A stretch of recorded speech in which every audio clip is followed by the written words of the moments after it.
श्रीमद् भगवत गीता में श्री कृष्ण कहते हैं कि हे पार्थ, जीवों को सबसे अधिक भय मृत्यु से होता है।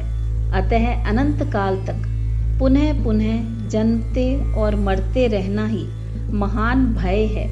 इसी जन्म मृत्यु रूप महान भय को मृत्यु संसार सागर कहा गया है। जैसे समुद्र में अनंत लहरें हैं, इसी प्रकार संसार समुद्र में भी जन्म तथा मृत्यु की अनंत लहरें उठती और गिरती हैं। पर जब तक परमात्मा के तत्व का यथार्थ ज्ञान नहीं होता, तब तक कितनी बार मरना पड़ेगा, इसकी गणना कोई भी नहीं कर सकता। ऐसे इस मृत्यु रूप संसार समुद्र से पार करना, जन्म मरण से छूटकर इस प्रपंच से मुक्ति प्राप्त करना तथा ब्रह्म से मिलन और भय से छुटकारा, यही निष्काम कर्म का उद्देश्य है। भगवान कहते हैं, जो परमात्मा से विमुख है, ऐसे अविवेकी जन जो भोगों में रचे रहते हैं, उनकी दृष्टि में स्त्री, पुत्र, धन, मान, बड़ाई, प्रतिष्ठा आदि इस लोक के सुख और स्वर्ग आदि परलोक के सुखों के अतिरिक्त मोक्ष आदि कुछ भी नहीं है। वे सिर्फ उसी की प्राप्ति के लिए चेष्टा करते हैं।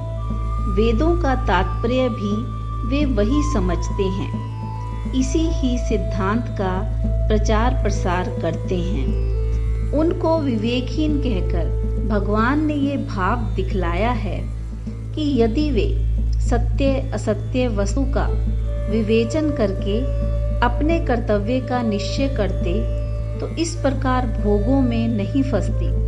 वे सिर्फ जन्म रूप कर्म फल देने वाली जिस वेदवाणी का वर्णन करते हैं, वो महत्वहीन है तथा वह वाणी सिर्फ नाशवान भोगों के नाम मात्र क्षणिक सुख का ही वर्णन करती है। यह टेसू के फूल की भांति ऊपर से रमणीय और सुंदर होती है। इस कारण सांसारिक मनुष्य इसके प्रलोभन में पड़ जाते हैं। इसलिए जो काम निष्काम भाव से किया जाता है, वह कभी नष्ट नहीं होता तथा साधक को पूर्ण निष्काम बनाकर उसका उद्धार भी कर देता है। जय श्री कृष्ण।